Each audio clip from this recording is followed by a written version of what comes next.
People understand stories and parables. When we hear a story, we are more likely to remember it. Yeah. We are more likely to see ourselves in it. And we are more likely to share it with our community. Yeah. One very major mistake many marketing teams or even sales teams make is not segmenting their target audience into different stages of their sales funnel. Right. When you're starting your communication with your lists and actually trying to build an email list of right fit clients that could become a client, whether in a day or a decade, I think the first types of emails you should be sending them are things where you're being of service to them. Yeah. All right, let's take it back to the very beginning. How did your journey as a digital marketer begin? I started doing marketing back in the 90s. Hi, Olawumi Olaniyi here. I interviewed Lisa Apolinski, a digital marketer who has been in marketing for 30 years. There was so much to learn and share that we couldn't fit it all into one episode. So last week, part 1 of our conversation went live. We talked about our 30-year career story, why email segmentation matters, why storytelling matters in your marketing and branding and how to use it, how marketers building a personal brand can create content that cuts through the noise, community engagement marketing strategies for small businesses, and we also debunked common digital marketing myths, quite a lot of them actually. This episode you're about to listen to is part 2 of our conversation. If you haven't listened to part 1 yet, go check it out and come back to this part. I will leave the link to part 1 in the description below. If you go ahead and listen to this part first, that's okay. However, it's just like seeing House of the Dragon season 2 before season 1 and wondering why Rhaenyra is screaming "Bring me Aemond" or Daemon saying "a son for a son." As always, if you're new to the Marketing Over Wine podcast, please hit the follow or subscribe button, whether you're listening on Spotify, Apple Podcasts, YouTube Music, or any other podcast platform. And remember to turn on the notification bell. Very important. Part 2 with Lisa Apolinski starts now. How do you maximize a marketing campaign's potential to attract the perfect fit clients for a business? Oh, yeah. So one of the first things, and again, this to me is very obvious, but I know that it's not always done and it's not always done well. Yeah. And again, the conversations that I've had, both, during my corporate days and as an agency owner, if you don't understand what problem you solve for your clients, well, first of all, who specifically your clients are. And you can't say, it's for everybody. That's not true. Yeah. That's never true. It'll never be true. If you don't know specifically who exactly is you may have client adjacent people, but if you only had a certain number of emails that you could send out, or you only had a certain amount of time that you could market, who specifically would you be marketing to that if you could just get in front of them and have a conversation, they would go, oh my God, this is genius, I have to sign up. Yeah. Or, oh my God, this is genius, I have to purchase. So who specifically do you serve? And the more specific you can get, the more niche you can get, the better your strategy will be. Yeah. And it feels counterintuitive, but think of it this way. You could be saying, well, I want to fish in the Indian Ocean, or you could say, I want to fish in Lake Havasu, or you could say, I want to fish in this bucket with these 10 fish. So it's basically niching down. If I pick the bucket, I'll get the fish, right? Yeah. The probability of me catching a fish with them in a bucket is much higher. Yeah. It feels weird, and you're like, but there are not as many. Yeah, but the chances of you grabbing one, that's what counts, not the number available, right? I could be sitting in the ocean for days and not catch anything. True. I could be sitting at a lake for a couple of days and maybe catch one thing. If I'm fishing in a bucket, I could be getting a fish. I could probably get all 10 of them out of there eventually, and probably in the same amount of time. Yeah. To me, I like those odds better. Again, I want to win. I want to get across the finish line. So it's not about the number of fish, it's the probability of grabbing them. So that's first and foremost. You have to understand who your audience is, and really specifically, if you were going to put your ideal customer right in front of you, who would they be? Yeah. And then number 2, what problem do you solve? And if you don't understand who your audience is, you're not going to be able to say, this is the one problem that I hear, right? And I've talked about what I do. Yeah. So my problem that I solve for business owners and agencies is I've spent all this money on content and marketing and I got nothing for it. And I know that content should be able to help me, but either I don't know how to do it or I've been burned so badly that I'm going the opposite way. That's a problem. And I want to help solve that problem for those businesses so that they see the success that they originally thought they were going to get. And that's one of two problems. That's it. Those are the problems I solve. That's it. And I solve it with content as a business development tool. That's it. And I work with agency owners and small businesses. That's it. So niche, niche, niche, niche, niche. Yeah. So to me, that's one of the main things that when people try to be too general or try to be too many things for too many people, it's so generic and it's so watered down that it's not memorable, it's not relevant, it's not relatable. And when you're everything to everyone, then you're nothing to no one. Word. Because there's nothing memorable about you. So to me, that's, if there's nothing else you're going to work on that. And that is one of the things as we're creating content that I help my clients if they have not specifically gotten there. Because again, it's all about strategy. Yeah. And if I'm creating content to show how we solve a problem for a certain group, I need to know the problem and I need to know the group. Yeah. If you're writing a book, who are you writing it for? If you're doing a script for Hollywood, who do you expect to go to that movie or watch that TV show? They want to know. And you should want to know as well.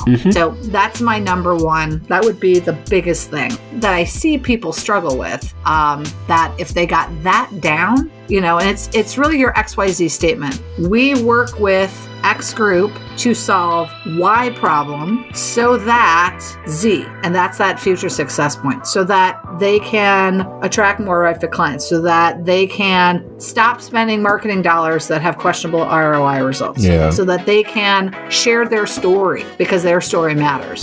So it's that XYZ statement. And that also goes into personal branding as well. So yeah. Thank you for sharing. As someone who has been a digital marketer for 30 years, I'm sure you have a lot of accomplishments. And one of which is what I even shared at the beginning, and you've also talked about it severally. That in the last 10 years, you have helped clients create nearly $1 billion in revenue growth. Yeah. That's really huge. That's huge. But let's spin that around and let's give it a twist. Okay. What have also been your career's biggest challenges and how did you overcome them?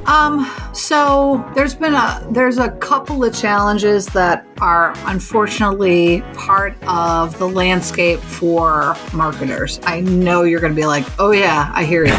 First and foremost is marketing, even today, and it is shifting, but it's not shifting at nearly a rapid enough pace, is still considered an expense rather than a revenue growth area or department. Yeah. It's still considered an expense. And when things go south and the economy is unpredictable or there's uncertainty, the first thing that businesses... They cut off the marketing department. Yes. And it doesn't matter if they are a billion-dollar organization, which I've worked with. I've worked with several billion-dollar organizations in both my corporate career and in my consulting. I've worked with Fortune 100s. And, or if it's a small business, the go-to is to cut the marketing department. Yeah. And I always rally against that. Not just because it hurts me, because it does, but when you think about it, and again, companies that understand how I create value, when things are going south, they call me because they know that other companies are going to cut their marketing dollars and they're going to disappear off the competitive landscape, even temporarily. Yeah. And that absence allows my clients to fill that cleared space, which means when they do marketing, it's actually marketing times 2 or times 3 or times 4 because they don't have the competition to get in their way. Yeah. So I always tell people it feels counterintuitive. You're going against what your instinct is. But when you do that, you are pushing out into a new space and you're actually actually, to me, that's where the real market share grab can happen. I personally, and I know this sounds awful, but I personally love recessions. Oh, wow. I personally love that uncertainty because it clears the landscape of clutter, and the clients who work with me absolutely kill because there's no competition to be in their way, and they can establish new market share, and that's very hard to erode once the economy rights itself. So again, when things are going, and I've marketed through 9/11, the housing crash and that recession, the pandemic. All I'm waiting for is a zombie apocalypse or a meteoroid strike, and I will get my set of steak knives. So I've gone through those, and in every instance, whoever I was working with has gained market share. It feels counterintuitive, but you can actually spend less and get more. And that never happens in marketing. So, it looks like for the US, we are probably not going to have any kind of real recession. It looks like it was this short and shallow little dip, but people had pulled back as if a recession was going to happen because we're so gun shy. And now that we're coming out of it, I think 2024 should be very interesting. But again, the clients who worked with me during that time in 2023 had much higher gains than they ever would in an up economy, just because the landscape was so open to take. So, that's something that I wish wasn't the case, that people still look at marketing as this expense. So that's one challenge, and that's going to be a challenge for the rest. I mean, it's been a challenge since I started. It'll be a challenge until I quit, which I don't ever have plans of actually retiring full stop. I'll always be writing a book. I'll probably always be doing a keynote. I'm sure I'll do a board position where I can help a company, and I'll probably always be doing some kind of consulting until the day I die, because marketing is so fascinating to me, and it changes like every other day. So who gets to learn and learn and learn and learn and learn? Us. Yeah. So that's the first one that is unfortunate. Yeah. The second one that I feel like sometimes comes to a head, and it's my own inner struggles. Even today, I can sometimes have imposter syndrome, and I think that's true of any influencer, any thought leader, any authority power. Yeah. I am publishing my 5th book. I've been quoted in Forbes and the New York Times. I have been interviewed on live television, and I still sometimes think, do I know what I'm talking about? Am I good enough? Yeah. And that's okay. To have that level of humility allows me to continue to fight and work and learn in an industry that changes all the time. And I'm never just resting on what has happened, and I'm always looking at what could be happening in the future. Hence, my title of America's Digital Content Futurist. Things are always shifting and changing. And because I do look at this as, my view of a very large landscape, that I have to constantly, when you're looking at a landscape, sometimes you have to look up. Yeah.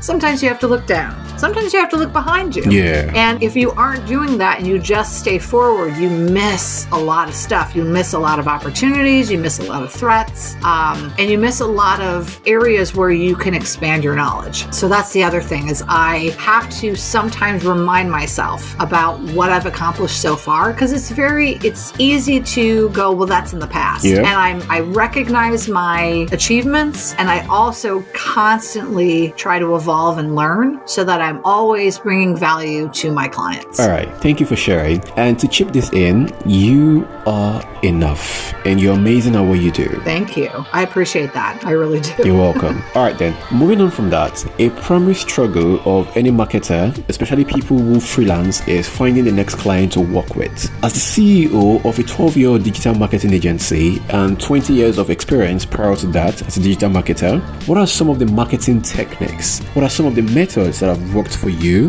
when finding your next client? Well, again, using content and community to me is something that helps keep that funnel going. Yeah. It's that investment in your community. It's that investment in the content that you create that has value, and to use that as a key business development tool to attract those right fit clients. Yeah. The other thing that I ended up having to do last year is I shifted my focus. I was fighting against the current, trying to stay in the same space or the same place for the sake of staying in the same place, which is not the greatest business decision. And I was not fully aware until it kind of hit me in the head. I had worked mostly with Fortune 500 clients. Yeah. And at the mid to end of 2022, early 2023, there has been, and it's continuing to happen now, there's been this shift where people in departments that you've made relationships with leave or change jobs. True. And it's more prevalent now than it has ever been. There's just been this rearranging of deck chairs and dancing partners. And you've established a relationship with person A, and when you work with Fortune 500 companies, it is a long journey to gain, trust and to be invited into the fold. Yeah. And before, once you did it, they were established and you were good and you could work with them and do multiple projects, and it was great. And now, at least what I have noticed is that because there's this shift, suddenly after 6 months and 1 or 2 projects, you have a new person and you're starting the relationship all over again. Yeah. Which means you're starting from zero. Mm-hmm. And while I was resisting that, I had agency owners and small businesses coming up to me randomly and being like, I know you normally only work with Fortune 500s, but would you be willing to work with me? Here's a bunch of money. Yeah. And it took me a couple of those to go, oh, maybe things have shifted and maybe what I offer has to shift as well. Mm-hmm. And letting go of the oar and letting the river take you to another area downstream that has a ton of fish that are jumping into your boat. That has been one of the things that once I caught on to that, I was able to shift. Okay. And it's okay to modify who you work with and maybe even what you offer. Mm-hmm. I went super niche. Okay. I was a full service digital agency. I offered everything because Fortune 500s demanded it. And I moved to a simpler strategy. Okay. And in other ways complex, but of going all in on content. Yeah. To me, that moral is you have to pay attention to, you have to have some data triggers that help you see when trends are changing so that you can grab those opportunities and shift earlier. Mm-hmm. I shifted when I shifted, and that's okay. Mm-hmm. But I wish I had been a little more aware of what was happening. And again, that's a learning experience. Yeah. And even 12 years in, I'm still learning, which is great. Yeah. And shifting into this has proven to be, you're in a way, I blew up my agency and started over. Okay. Which is kind of hilarious and scary. Yeah. And that's okay. And I know that, it has proven to be successful and it will continue to do so. Yeah. So it's okay to shift and it doesn't mean that you have to go all in. You don't have to completely stop doing X and move to Y. You can always shift over and test, but just make sure that you're not resting on your laurels, that you're always moving forward. That's so true. Yeah. Thank you for sharing. Earlier in 2023, you hosted a session to help people leverage AI for content creation. And even though it's been a year since AI models like ChatGPT came out, there are still people scared of AI taking over the world, like in Terminator Genesis Skynet. And so they refuse to use it. I think you even had a conversation around that with someone on LinkedIn. Yes. So what are your predictions for AI and digital marketing in 2024? So there's a couple of things that I see happening. Number one, I see more businesses testing AI and using it, especially around content creation and now short form video, and doing it super badly. Mm-hmm. And what I mean by super badly is that they will either take the whatever is spit out in the first draft and run with it, which is never a good idea no matter what you do. Yeah. There's always enhancements that can happen if you take the time to look at it and be a little more strategic. But if you are just just trying to pump out quantity. I think there's a saying that says you can have it 3 ways: cheap, fast, and good. Pick 2. Yeah. It's fast and it's good. It means that you have to actually put something into it. There has to be a cost. And it doesn't mean that there has to be a monetary cost. There could be a resource cost or a time cost. So that's my first prediction. My second prediction around AI is, and it's already kind of starting to happen, and this is to me also a mistake, that there are companies that are saying we won't use the tool at all, and we'll even try to block AI from searching our pages. Yeah. And AI is going to become one of the top search engines in the next 2 to 3 years. It's going to probably surpass Google or be on par with Google, because Google has really tried to control the narrative and control what information you get to see based on their algorithms and payment structure. Which no one ever likes. So when you're talking about, going the other way and feeling like you need to be off grid, which again is, I understand the feeling or the concern.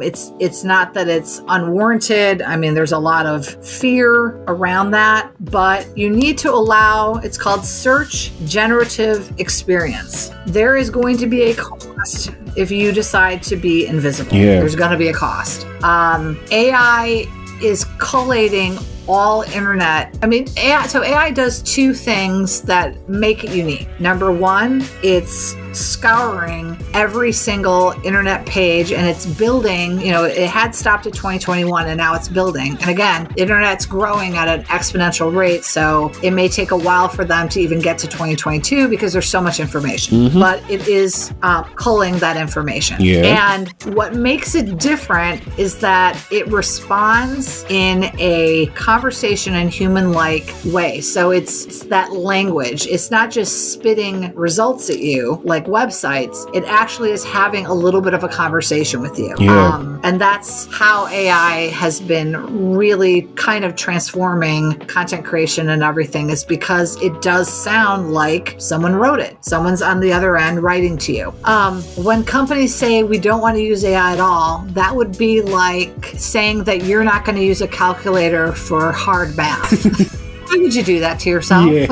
Why? I mean, if you understand basic math, it's okay to use a tool that helps you with more complex stuff. There's no shame in that. So when you're looking at AI and you're either going to be using it just as a replacement for copy editors, that's an extreme. And I would say I would caution against that. And I think a lot of small businesses will do it. And then they'll wonder why they suddenly don't have the conversations that they used to have. They don't have as many eyeballs on their content. They're not getting the engagement that they're looking for, because you can kind of tell when it's AI. And Google certainly can tell when it's AI. I mean, they have algorithms now that ding you. So, and if you're just using AI, again, you're missing your stories. Your story matters. Share your stories. Put your stories in your content. AI will not be able to do that because they don't have the experiences you do. Make your content human. On the other side, if you're going to totally shy away from it and then even try to block AI and be invisible, again, you're leaving opportunities on the table. AI is not evil. AI is simply another tool. You can, I'm a writer. I use AI if I want to a few iterations of a headline, and then I take the headline that are put and I come up with something unique, or I look at it and it helps spark creativity for me to write a different headline.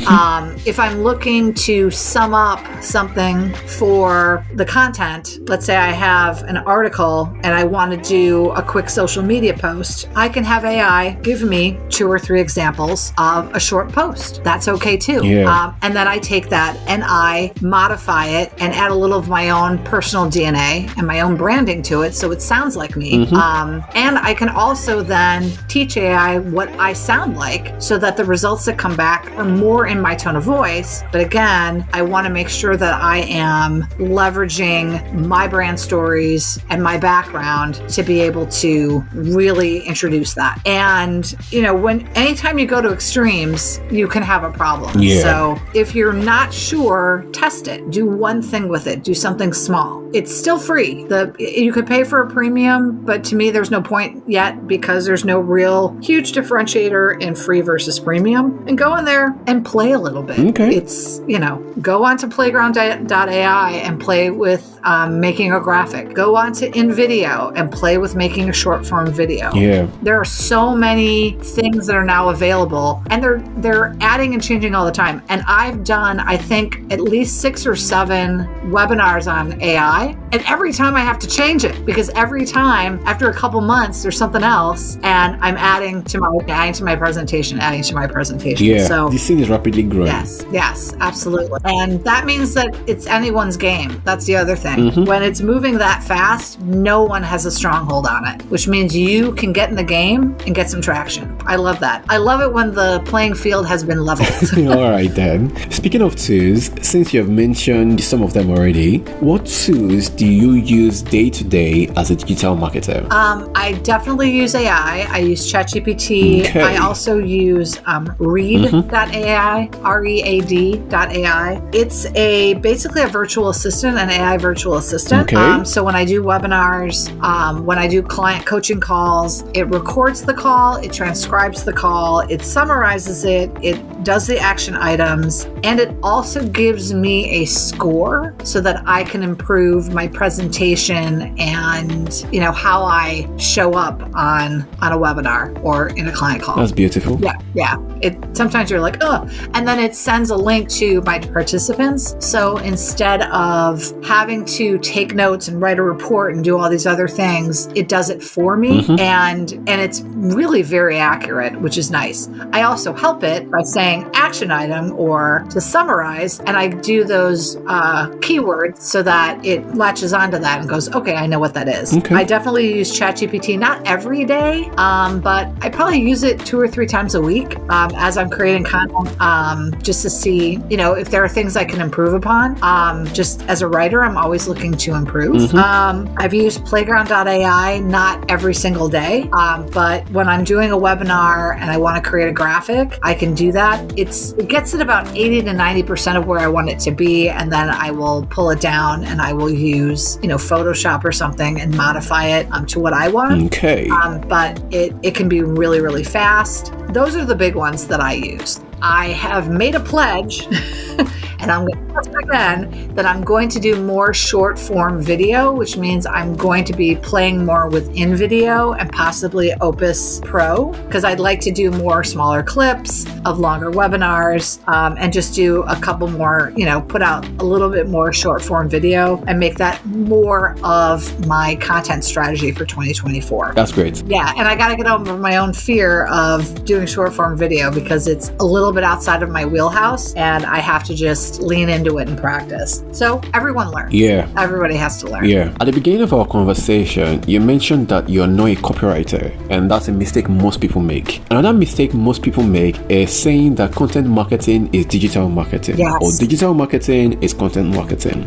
There's a lot of mix-up in that area. So let's try to put that topic to rest today on the Marketing Over Wine podcast. What are the differences between digital marketing and content marketing? And is a content marketer also a digital marketer and vice versa? Yeah, that's a great question. So I look at it, and again, I live in the world of multiple right answers. I look at it where digital marketing is where you have a lot of superficial knowledge of a vast variety of things. And that can be content creation, email campaigns, social media strategy, possibly video, script writing, website content, graphics, all of those things fall under digital marketer. Okay. So I can be a digital marketer and have knowledge in all those areas, which I do. When we get more specific as a content marketer, I look at it that, you have this surface on the top of digital marketing, and then you can have these very narrow silos. There's a certain very narrow silos that go very, very deep that I feel that I am not only proficient in, I am an expert in, and I have an ungodly amount of knowledge. And I hear myself in authority power. Okay. Content marketing is one of them. Understanding how content works, how content strategy works, how writing works. And I have to have understanding of the other channels, right? The other areas, because content marketing bleeds over into them. Yeah. But I would never say I have this massive email marketing knowledge. I have a good amount, but my true area of genius is this content marketing. And when I get into a specific like that, I'm saying that this is absolutely the area where I know every single thing you need to know about content. I do LinkedIn, I do social media, but I know LinkedIn experts where they understand every single facet of LinkedIn. They understand nuance of it. They've made it their life's mission to bleed every drop of blood out of that platform. And I may have some knowledge, but if I really wanted a social media strategist or a social media marketer, there's probably 2 or 3 people that I can think of off the top of my head that I would be like, if you really want authority power, that's your person. Yeah. Same is true for branding. The same is true for, product marketing. I have a good amount of knowledge and I know how content works with that, but I would want that other person on my team because together we're forced to be reckoned with. Personal branding is another area where I am getting super deep. I've done it on content and, that includes AI tools. And now I'm doing it on personal branding because it's content adjacent and there are a lot of overlaps that make me really do well with personal branding. So that's another area of genius that I am drilling way down into. Okay. So that's how I would look at it. Again, there's an area where you are the go-to. I mean, there's a lot of areas I can touch, but if I really you really need someone who's a real specialist in this and knows it like the back of their hand, I'm happy to pass those off because I know who I would want on my dream team. Yeah. I know who would do super well, if I had their brain on top of mine and we were working together. That's a beautiful way to say Yeah. it. So it's more like, yes, you have all of this knowledge and experiences, and if you had to, you could do one of them. But like you've been talking about, there are people who have niched down, who have made that particular field their terrain, and it's preferable to pass those tasks to them, even though you know you can do it. Yes, exactly. All right then, that's perfect. Yeah. Winding down, what has helped you stay creative and productive over the past 30 years? Number one, I try to write every day. That's huge. It can sometimes be awful and it can sometimes be painful, but I do try to write every single day if I can. To me, it's a skill that is important to continue to work on because it can erode, which is so irritating. I also try to do other creative things to kind of expand my creative process. So I play violin. Oh, wow. Not well. That's beautiful. But I play violin. Yeah. I paint. Oh, wow. Yeah, I paint. It's another outlet that allows me to create. I try to get out into nature, just, getting energy from trees and being out in the wilderness and doing that. Yeah. I try to learn new languages. Oh, wow. I speak French fluent. I'm going to say fluently, although it's very hard to practice it in the state of Arizona. I speak some Spanish. Wow. I know a little bit of Chinese, wow. not a lot. I'd like to learn more Chinese. I'd like to learn Japanese. I learned a little Arabic. Oh, wow. So again, it's pushing that envelope to learn about languages and cultures and stuff. When you learn about a language, you're forced to learn about the culture, which makes you much more well-rounded. Do you use Duolingo for your languages? I have. Okay. Yes. And sometimes I cheat and I just, like there's a woman on YouTube that I watch for Chinese. And just to get some pronunciations and stuff. Yeah. But there's Babbel. There's a whole bunch of things you can use. Okay. Rosetta Stone, and you can do stuff 10 or 15 minutes a day, which is awesome. I've actually gone and taken classes, like for Spanish. When I lived in San Diego, there was a Spanish institute, and I went and I took Spanish classes with a Spanish speaking teacher. Okay. And that was super fun. Again, just to expand into kind of push myself, hiking, music, art, and then just trying to find some downtime. I think it's really important for business owners to not have so much on their plate that they end up not enjoying life at all because they're just going to the next task. Hard for agency owners, hard for small business owners, because if we don't do the work, we don't make money. If we don't put the time in, we don't make money. And then I also try to learn and, experience, go to conferences, read articles from influencers, watch YouTube videos from influencers, and just constantly try to keep my knowledge going. Okay. You just talked about conferences. Now imagine this. You go speak at a conference and a young lady walks up to you. She tells you that she wants to get into digital marketing and asks for your advice. What's your best piece of advice for aspiring and new marketing professionals? I hate to say, my first thought is, are you sure you want to do that? Because it is a tough road. And it's funny because I was having a conversation last night with my boyfriend, and we were talking about marketing and owning your own business versus, working in a corporate environment.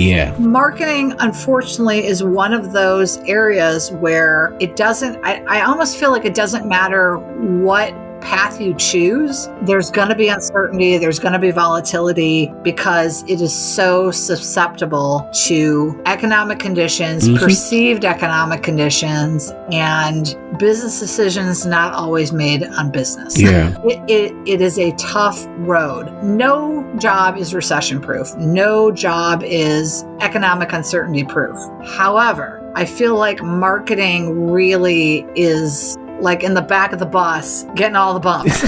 I don't know how else to describe it. Thought that came to my head, like you're going to get tossed around. And it changes. It constantly changes. So if you're ready for that experience where you're going to constantly being asked to learn, and you're going to constantly being fighting for, to move forward or to move up within your career, then absolutely do it. But you have to be ready to, every day you wake up, be ready to put in the time and the effort. There are, I think most businesses look at marketing in one or two ways, and I would love to hear what you think.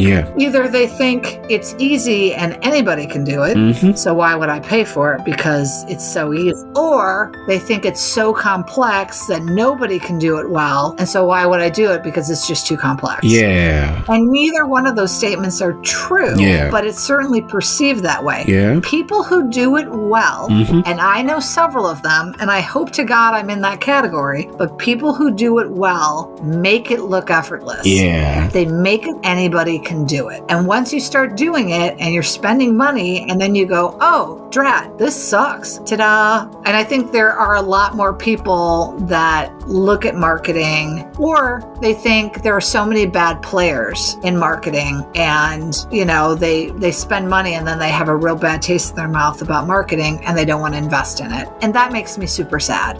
That kind of hurts my heart that people are, because there's so many ways and opportunities to learn. You just have to be willing to put the time in. And, if you want to be lazy, you can, but you're kind of killing it for the rest of us. And that's one of the reasons why I got my CMC, by the way, why I got my certification, because I had seen other marketers, agency owners who did not only things that didn't work, but things that I thought were highly questionable and highly unethical just to make money. And that really kind of creamed my corn. And I was like, I want to be different. I want to be away from that because I believe there's a lot of power in marketing. I believe that there's a lot of power in your story, in your content. And I want to empower people to be able to share their story. And I want to do it in a way that is sustainable and works and attracts right fit clients. Yeah. And I sometimes feel that I'm in the minority, and that's okay. And it's my mission. If I could put, and I'm going to say this out loud, and I do it all the time. If I could put every single marketing agency out of business because I've taught our skill set and our skills, I would. Okay. Things move way too rapidly for that to ever realistically happen. But if I was able to at least get rid of the bad apples, the bad players, and people were empowered and educated and went, hey, I think that what you're saying is wrong from the stuff that I learned.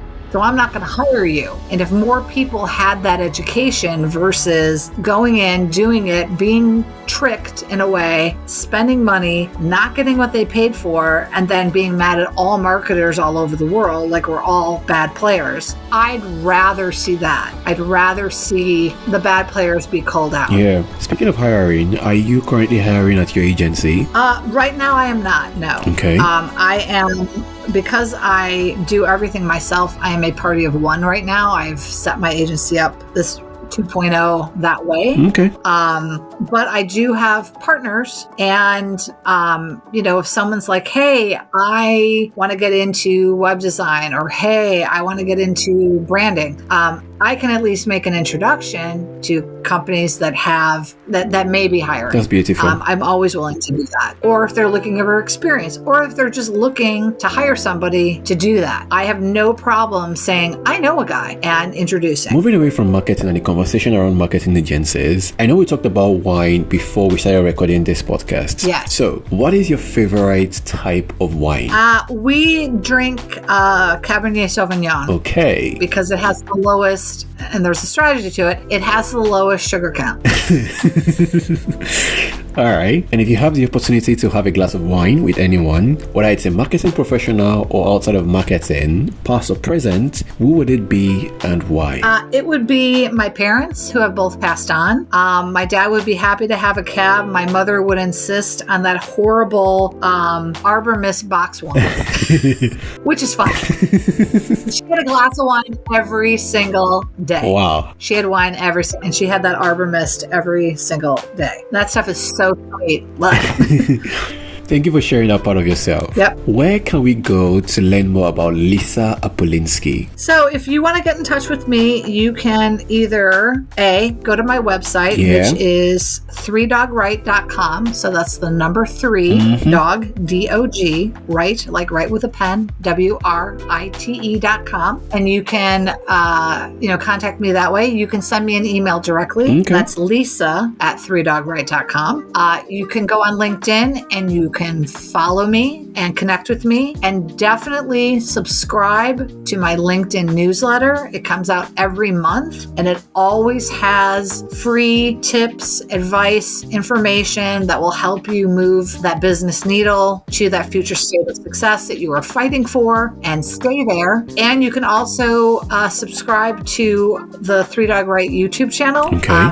Every newsletter is connected. It has a link to the prior webinar that is on YouTube. And so it's real easy to get in there and just subscribe to the YouTube channel as well. And if you do that, I will be forced to do more short form videos. So you will hold me accountable. All right.